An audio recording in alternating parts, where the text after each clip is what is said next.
আমরা সকলেই চাই নিজের দেহ আর দেহের গঠন যাতে আজীবন সুন্দর থাকে, আজীবন আমার দেহের গঠন যেন আকর্ষণীয় থাকে, সকলেই যেন আমার দেহর গঠন দেখে আকর্ষিত বোধ করে।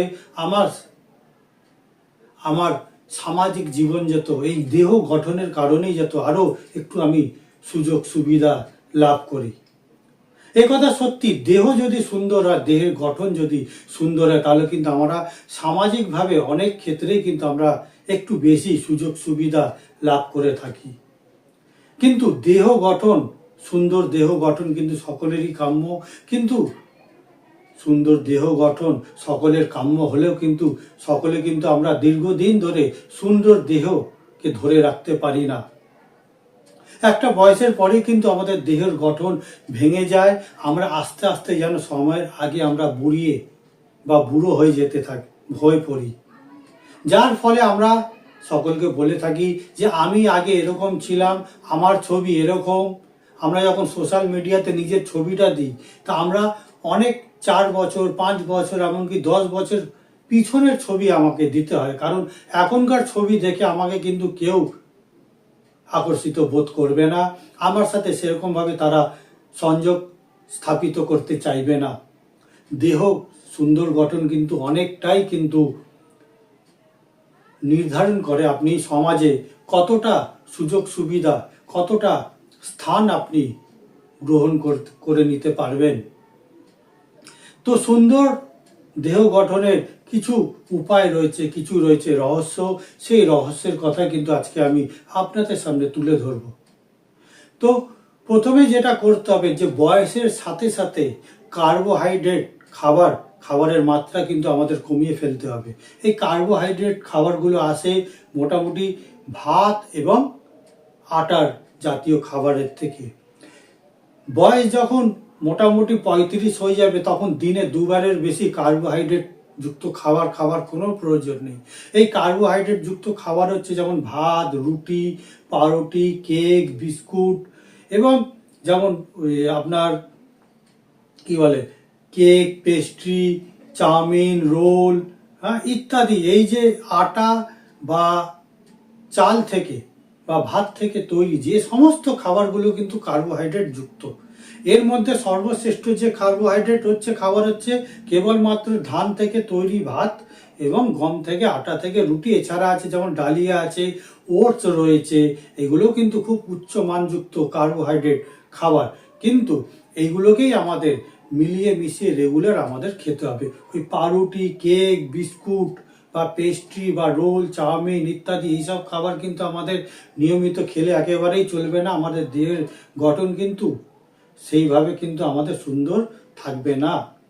যতই আমরা ব্যায়াম করি, যতই আমরা এক্সারসাইজ ইত্যাদি করি না কেন, দেহের সুন্দর গঠন কিন্তু একেবারেই কিন্তু পড়ে যাবে যখন আমরা একটা সময়ের পরে যখন আমরা ব্যায়াম ইত্যাদি আমরা ছেড়ে দেব।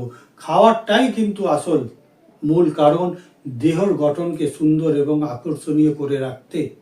অতএব খাবারের বিষয় কিন্তু আমাদের খুব ভালো করে মাথায় রাখতে হবে যে কি খাবার খাবো, কি খাবার খাবো না। এর পাশাপাশি যেতে হবে যে আমাদের প্রোটিন এবং ফাইবার জাতীয় খাবার প্রতিদিন নিয়মিতভাবে প্রয়োজন রয়েছে। কার্বোহাইড্রেট রয়েছে, প্রোটিন, ফাইবার এবং অন্যান্য যে ভিটামিনসগুলো রয়েছে, সেই ভিটামিনসগুলোকে শোষণ করার জন্য কার্বোহাইড্রেট কাজে লাগে। অতএব যখন আমরা প্রোটিন এবং অন্যান্য যে মিনারেলস বা ফলমূলগুলো খাবো, তার সাথে মাপ রেখেই কিন্তু আমাকে কার্বোহাইড্রেট বা ভাত বা রুটি এই মাপটা আমাকে রেখে খেতে হবে।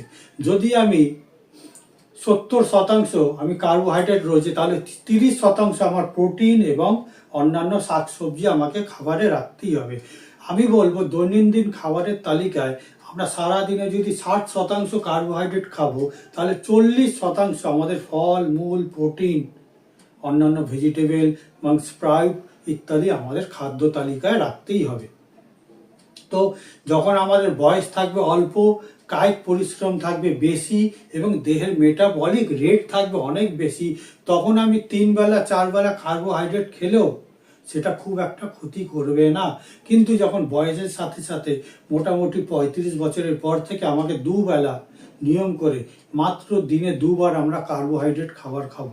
আমরা যখন একটা বিস্কুট খাবো তাহলে কিন্তু আমরা কার্বোহাইড্রেট খাবারের মাত্রা কিন্তু আমরা বাড়িয়ে দিচ্ছি।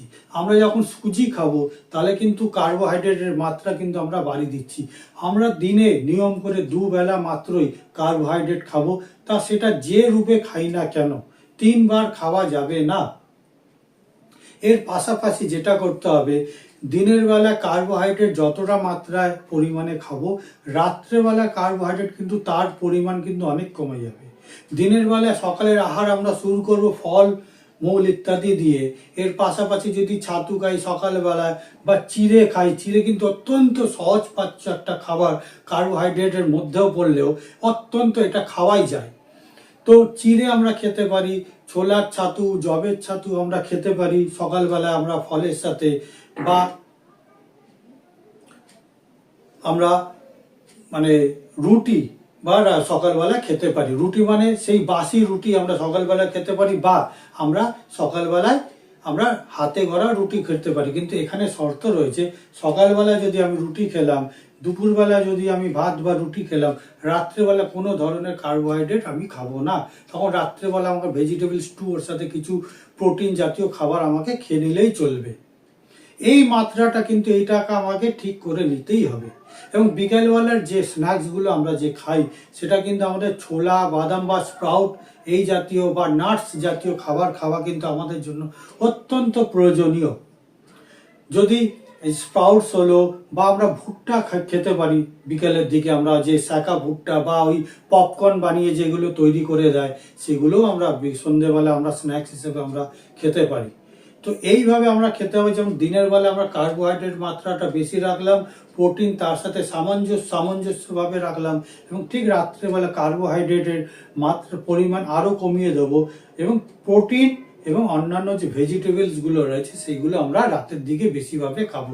কিন্তু রাত্রে যখন ভেজিটেবল খাবো, সেটা আমাদের মাথায় রাখতে হবে, কখনোই কাঁচা খাবো না, সেটাকে সেদ্ধ হিসাবে আমরা সেদ্ধ করেই খাবো। এই তো গেল খাবার দাবারের একটা বিষয়।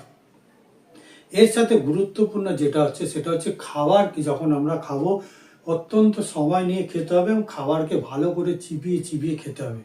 খাবারকে এমনভাবে চিবিয়ে খেতে হবে, খাবার যেন মুখের মধ্যেই একেবারে তরল বা পানীয় হয়ে যায়।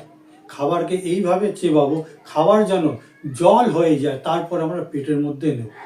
তো এইভাবে যদি আমরা খাবার খাই, খাওয়ার প্রক্রিয়াটা, তাহলে কিন্তু আমাদের দেহের মধ্যে অতিরিক্ত কোনো ফ্যাট বা কার্বোহাইড্রেট জমবে না, দেহের মধ্যে এক্সেস ফ্যাট তৈরি হবে না, এবং দেহের গঠন বা দেহের মধ্যে যে পাচন ক্রিয়া সেটা খুব সহজে হবে।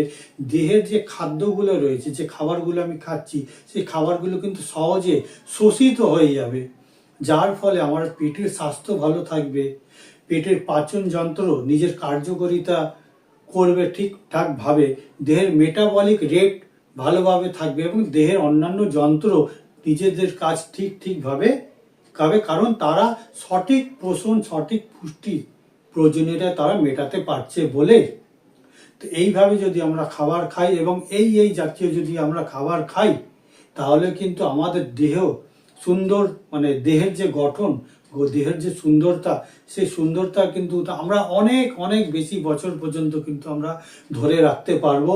এবং বয়স হয়ে যাওয়ার পরে যে একটা দেহের মধ্যে বলিরেখা, দাগ ইত্যাদি এগুলো আসে, এগুলো কিন্তু একেবারেই পড়বে না।